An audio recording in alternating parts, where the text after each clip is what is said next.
The frogs desiring a king. The frogs were living as happy as could be, in a marshy swamp that just suited them. They went splashing about, caring for nobody, and nobody troubling with them. But some of them thought that this was not right, that they should have a king and a proper constitution. So they were determined to send up a petition to Jove to give them what they wanted. "Mighty Jove," they cried, "send unto us a king that will rule over us and keep us in order." Jove laughed at their croaking and threw down into the swamp a huge log, which came down the swamp.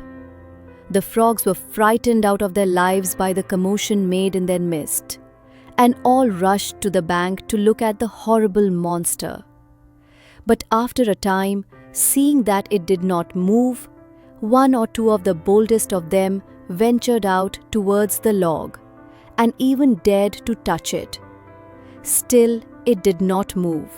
Then the greatest hero of the frogs jumped upon the log and commenced dancing up and down upon it.